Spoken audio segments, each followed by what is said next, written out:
না কি তার আগে প্রশ্ন, মাদ্রাসায় পড়া কি? মাদ্রাসায় পড়া কি কেউ বলেন না তো? না জায়েজ? জায়েজ তো, জায়েজ, দরকার আছে না নেই? কিন্তু মাদ্রাসা তো নবী জামানায় ছিল, মাদ্রাসা শব্দটাই নবী জামানায় ছিল না, কাজে এটা বেদাত, ঠিক না ভাই? হ্যাঁ, বিষয়টা হলো আমরা বুঝি না মাযহাব মানে কি। মাযহাব মানে হলো মত।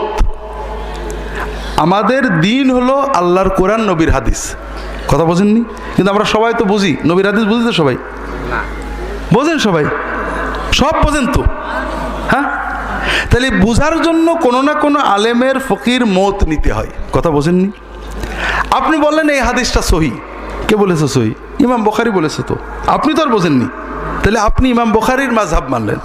আলবানী বলেছে, আব্দুল্লাহ জাহাঙ্গীর বলেছে, আপনি কাজেই মাযহাব মানা নয়, কোরআন এবং সুন্নাহ মানাটা হলো দিন।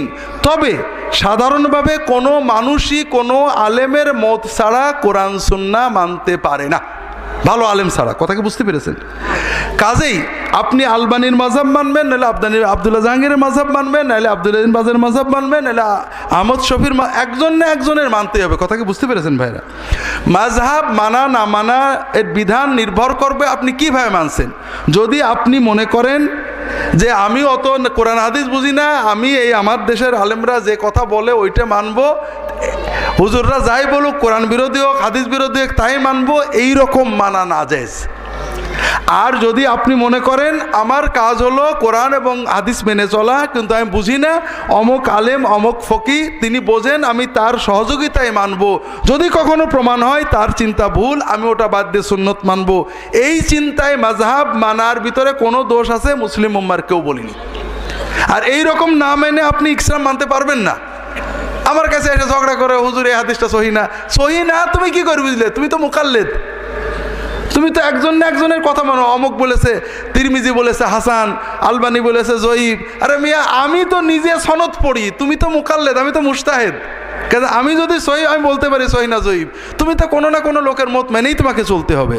যেটা বলছিলাম, এই যে ঝগড়া, মাযহাব কোনো দিন না। মাযহাবকে দিন মনে করে না। আমার ইহয়া সুনান বইয়ে পাবেন, দিন হলো আল্লাহর কোরআন নবীর সুন্নাহ।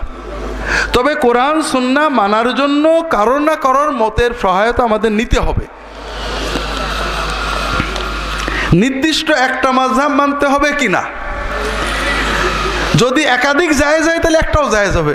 কোনো শিরক একজনের করলে শিরক, অনেকজনের করলে জায়েজ, এরকম আছে নাকি?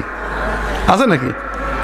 কাজেই একাধিক যদি মানা জায়েজ হয়, একটা মানাও জায়েজ হবে, কোনো দোষ হবে না। বিষয়টা হলো একাধিক মানবেন কি করে। মনে করেন আমি বললাম এটা জায়েজ, মানে আর এক হুজুর বললো না জায়েজ, আর এক হুজুর, তাহলে আপনি সবগুলোকে একসাথে মানতে পারবেন তো? পারবেন নাকি? কাজে আপনাকে কোনো না কোনো একজন আলেমের উপরে অধিকতর নির্ভর করতে হবে, পাশাপাশি নিজে অধ্যয়ন গবেষণা করতে